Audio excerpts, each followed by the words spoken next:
Lesbian project. Take one.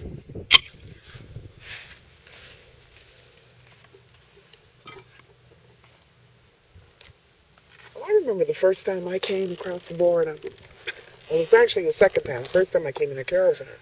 But the second time I thought I knew everything, how I can get down there, no problem. So I crossed the border, leading 3 other rigs. I'm in that long 40-foot country coast that's hard to turn corners on. So the stoplight there by Kenilworth that you turn left and you get on 5 and go. Of course, it's no sign. There are no street signs there. We all know Kenilworth stoplight, turn left. But we went right through the stoplight because it was only our second time there. So we get over in there and we don't see anywhere to go. There's a guy on the side of the road selling nuts. He's sitting in a little chair with his little tray in front of him. We lean out the window, we go, San Felipe, por favor. And he goes, straight ahead. We finally figured out that's what that meant. So we went straight ahead, and every time one of the other rigs passed, he did. So we thought, well, we can't go any further. There's this little hitch right here. We'll drive on that way. That little way led us onto 2. And we got right up there onto 5, and boom, there we were. And that's when I learned you can always get help in Mexico. There's always somebody who will help you. And later on, I'll tell you even another story about that same term. I can think of many adventures that turned out good, but I remember my first camping trip, and we went fishing with a bunch of us, and then we stayed the night at the fishing spot.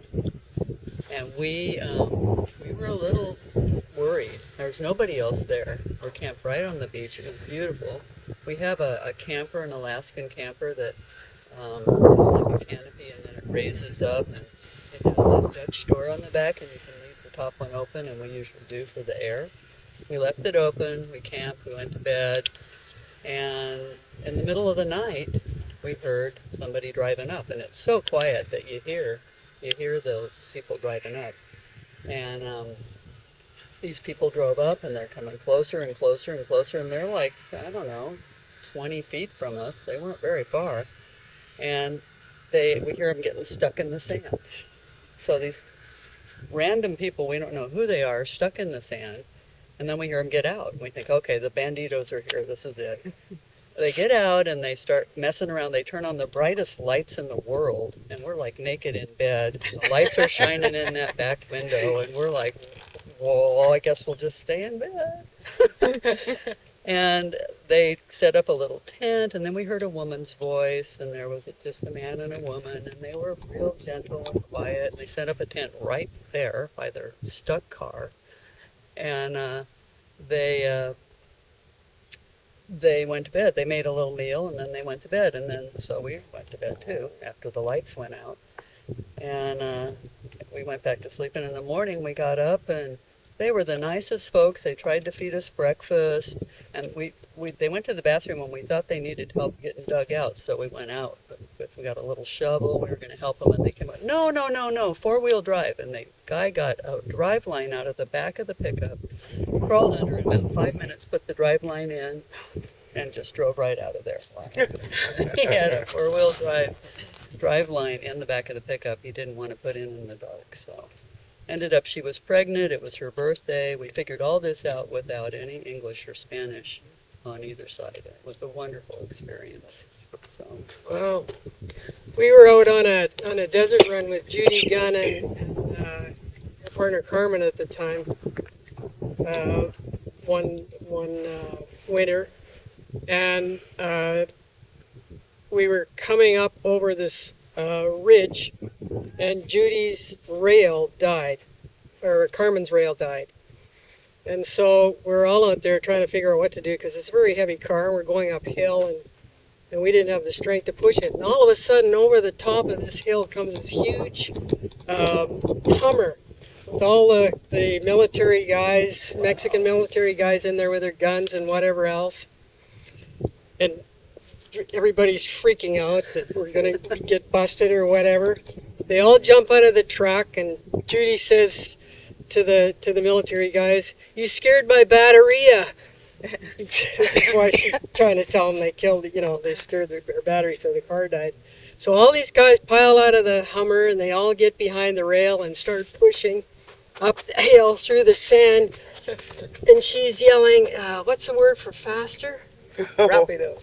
Rapido, muy rapido. And these guys are falling in the sand, getting the uniforms all dirty, and finally get us up over the hill and the car starts. And we all wave, thank you very much, goodbye. And so much for, being afraid of the military. They're just young kids, out there trying to help out. It was great. It was our first trip across with a motorhome, and we had come down in a car, same thing in a caravan, but it was our first time, and people said you have to use the new one, and we'd only come through the old exit. We're like, okay, so we came through the new crossing, and we kind of had directions. That's what we find. Everybody has directions, because they don't have street signs really per se. And so we're coming, and then we are so lost. We have no idea where we are. We've got a big rig towing a Jeep, and so we kind of pulled over at a gas station. So I yelled out, and I had some Spanish, can somebody help us? And so these two guys come over, and we told them we needed to find the road to San Felipe. And they go, oh, okay, well, and they start talking in Spanish, and I'm going, whoa, despacio. And so finally they go, okay, follow us. And so they get in this pretty souped up car, and so we start following them, and we're going further and further out in the desert, and suddenly Susan and I looked at each other, and we're like, holy cow, we have no idea where these young guys are taking us, and what are we going to do? And then they took like two more, and I said, okay, if it comes to a dead end, you just floor it, and we'll just smash their car, and just, because we all watch so much TV, and we're like, okay, we know how to do this. We've got this big old rig. And so they two more turns, and then they go, and there was a sign for San Felipe, and we're like, oh, wow. And we stopped, and we tried to give them money, and they go, oh, no, have a good time, enjoy the country and everything. And it was like, wow, so many bad things could have happened, and it never was on their mind at all. It was like two people needed help. They helped us. They jumped right. And they went out of their way. I'm sure they weren't going to that particular area.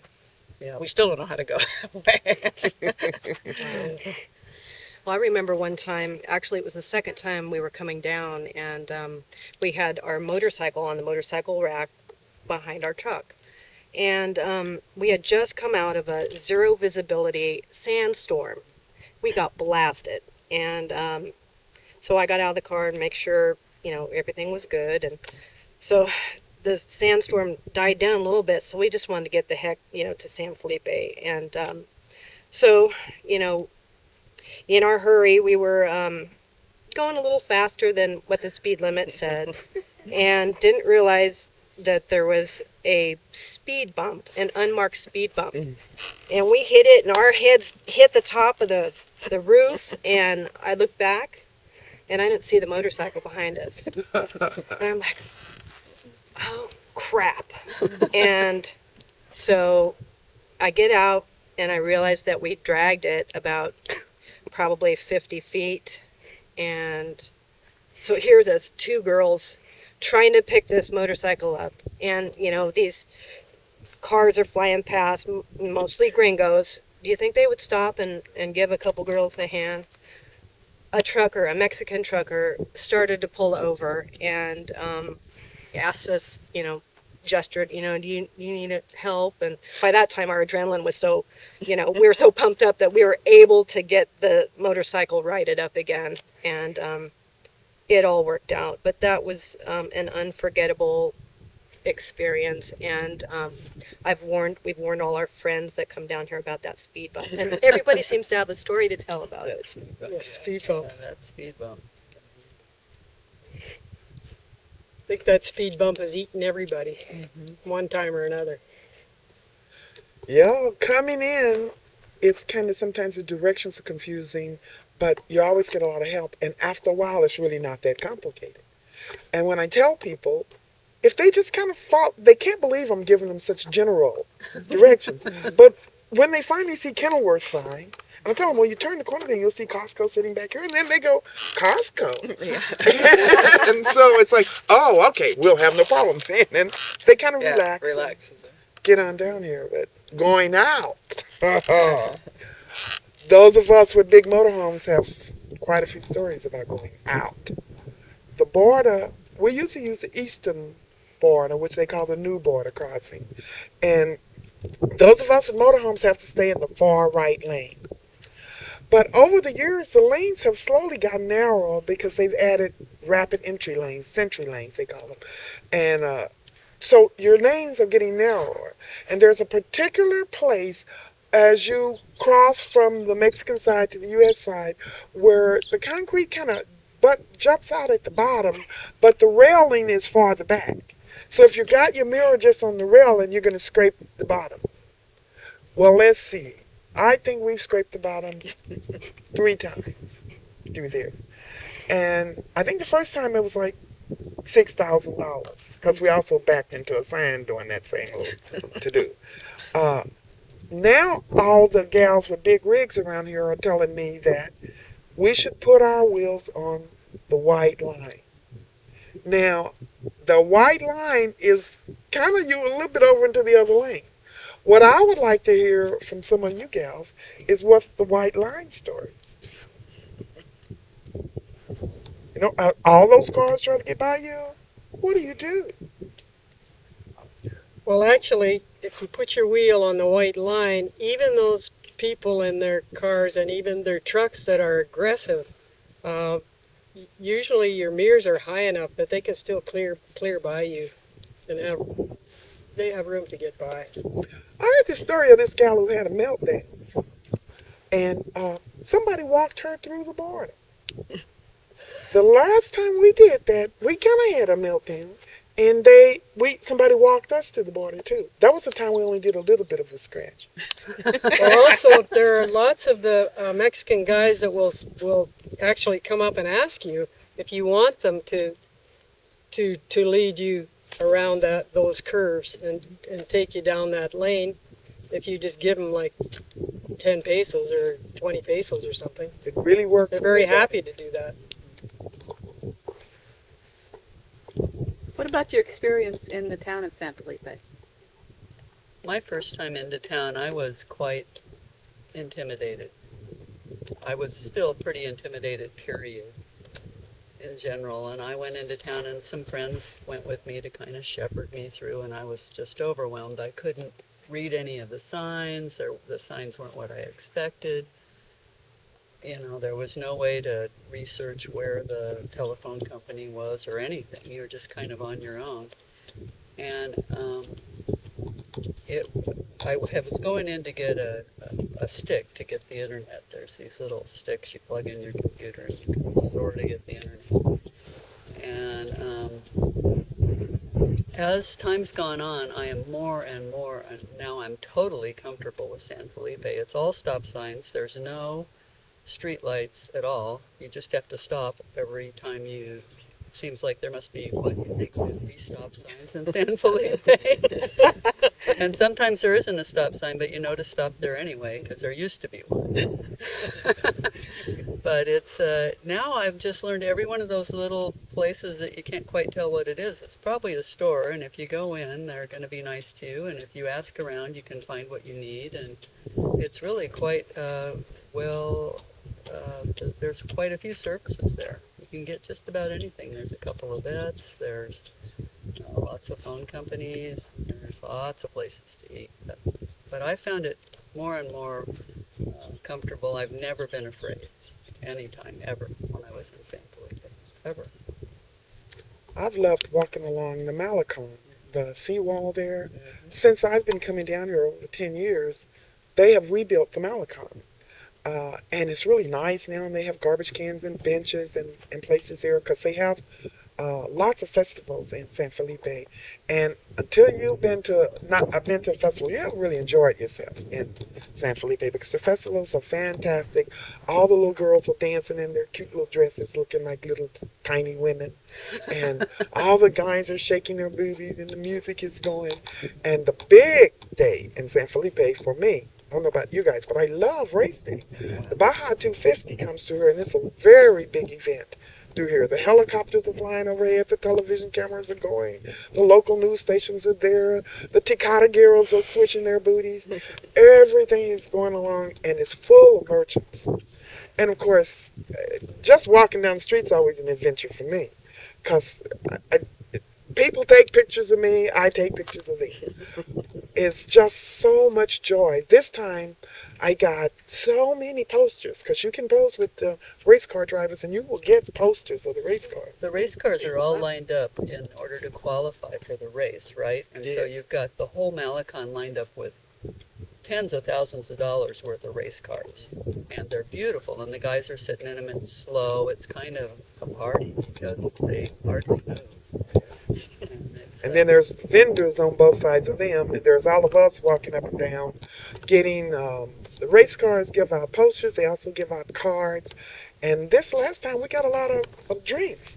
And I've never drank an energy drink, but this energy drink that Robbie Gardens thing gave us, God, they just zipped us right up. I did not know that they were like that, you guys. First one's free. Yeah, they were free. It's a frightening thought, you on an energy drink. One of the first times we went down to the carnival, we went down early because we were going to go and have lunch and then go and watch the parade. You know how they close off the Malecon for the parade, in those first two streets. So we got this great parking spot right close to the parade. Went and had lunch, watched the parade, had a wonderful 2-3 hours, and then we went back to go home. And the street where we parked our car, of course, has the sidewalks and the curbs, and we parked against the sidewalk. It was free parking. But all the locals had come in and filled the street. So it was wall-to-wall cars parked across the entire street. And we had to wait till the guy in the middle of the street moved before we could finally get turned around and it was hysterical. Patience. Yeah, no, it's Mexico, you know, it's Mexico. So Our if there's first not a parking spot, the Mexicans make one. Our first trip down when we came to look at property was during Carnival too, and we had come down on the bus with a ranch and they we did our thing in the morning, and then they said, we're going to take you. They put us up in a hotel in town and stuff, and they said, it's a treat. You're really treated. It's Carnival, and so they dropped us off at about 6:30 that night. In the middle of town. They're like, and then you just walk that way, about 5 blocks to your motel. And we're like, what?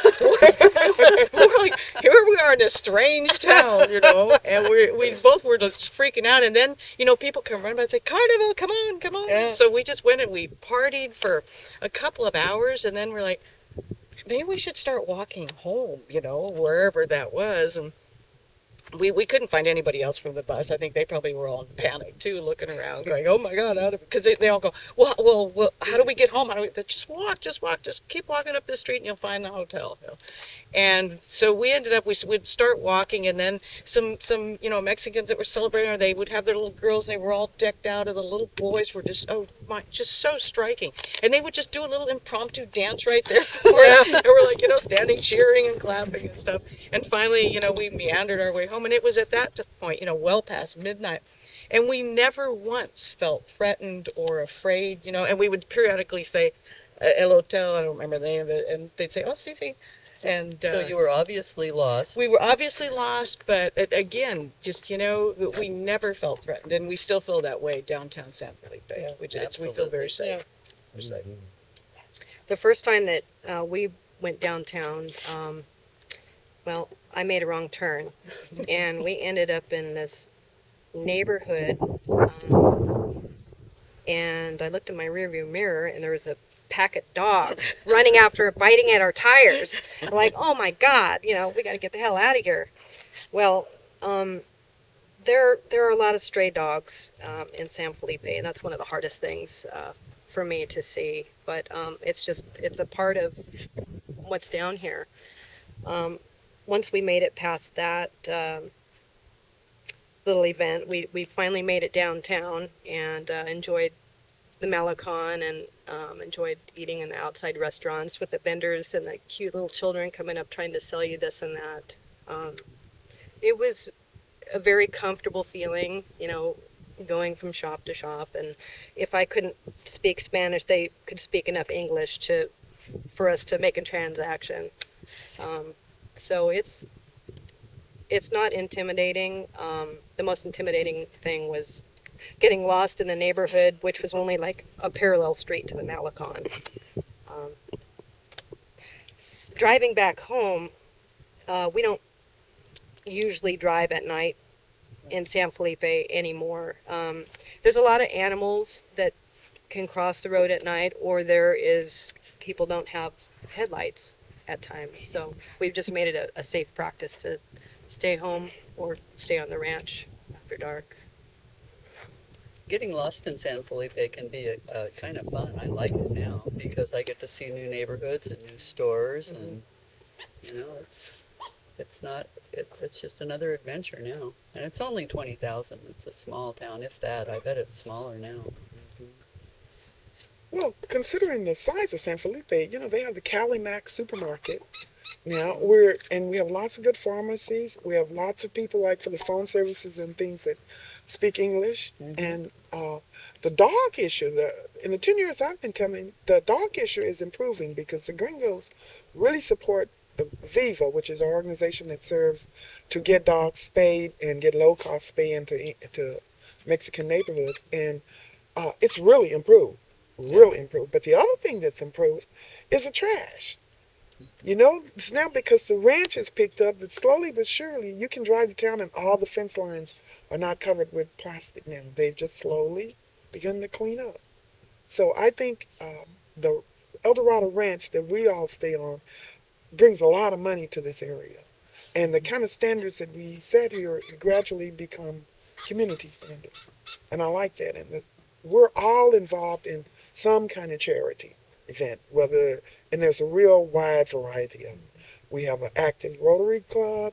We have an active AARP. We've got all the regular AAs and Al-Anons and all those kind of meetings you need here. Active churches. Yep. I belong to a group called Better Together that does repairs and things on houses or raises money for cataract surgery or all kinds of things. So if you want to get involved down here, fostering pads, lots of people are very involved.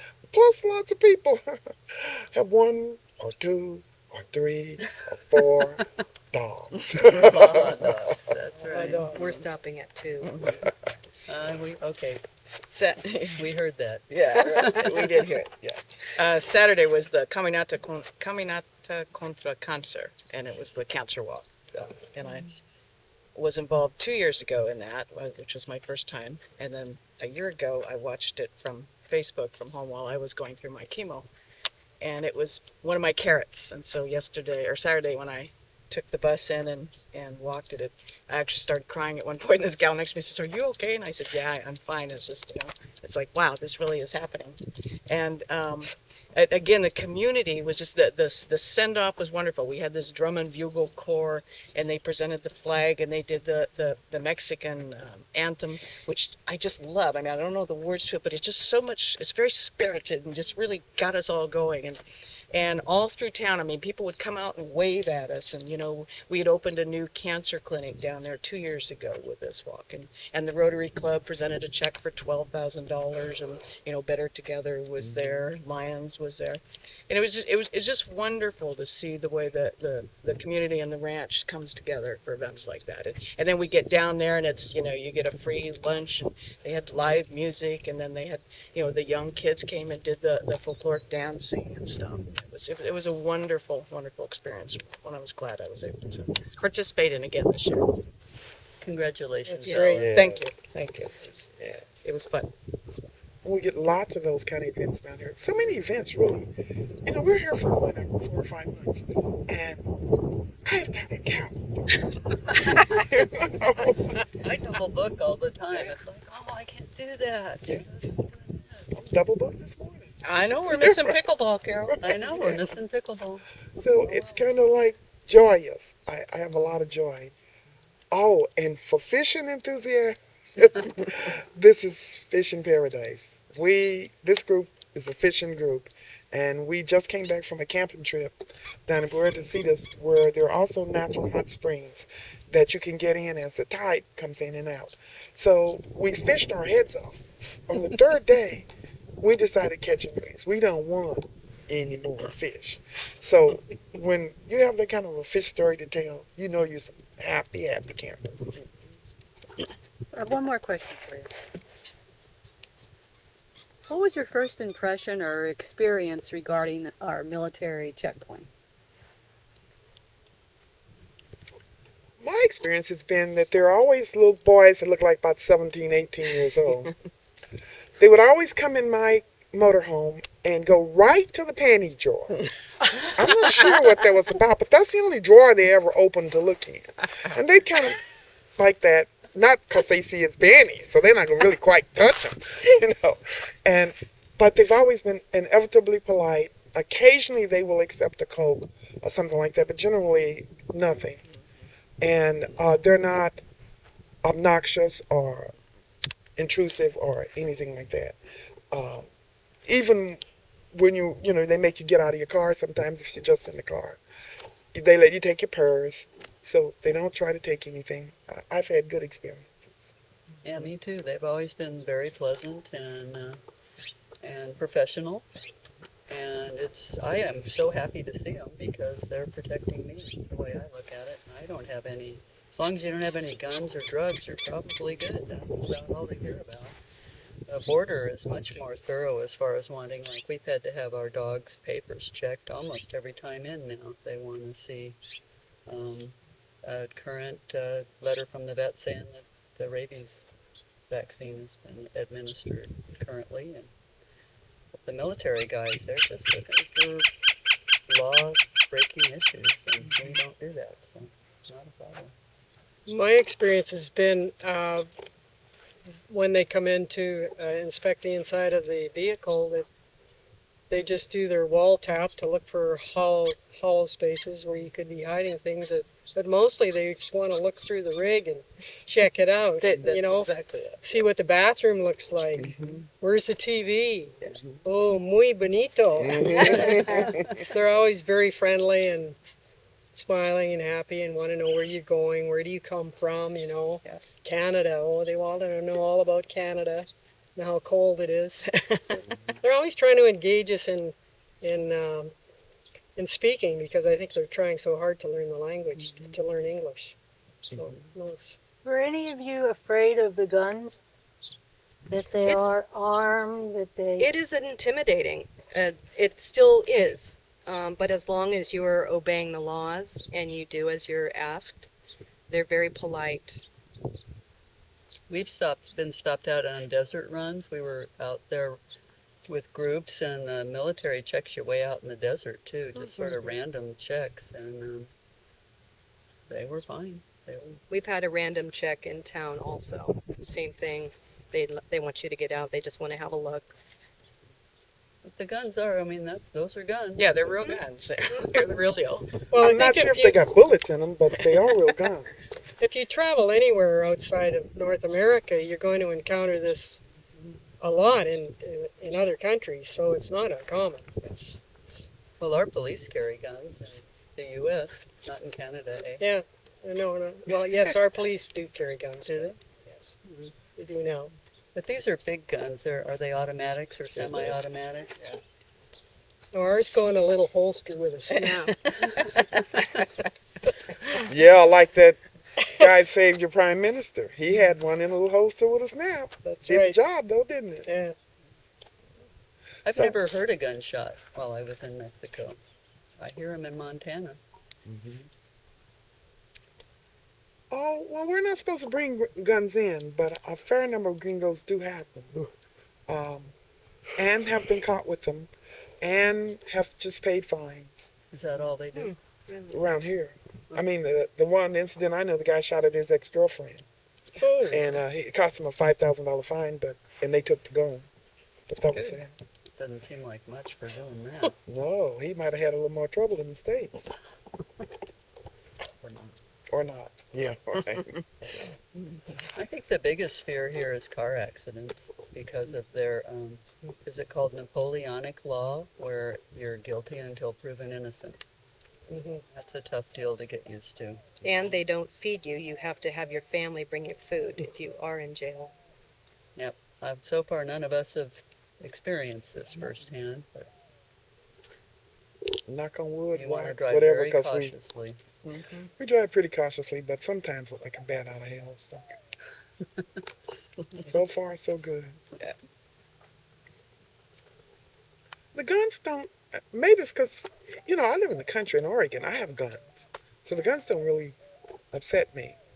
I'm looking at who's got the gun, and they're all very young. So I would be more. That's why I like that they have them pointed up. I'd be more scared of an accident. Yep. These guys are 17, 18. They've maybe handled that gun 5 times. So that's more what it's afraid. But they don't intimidate me at all. I don't feel afraid.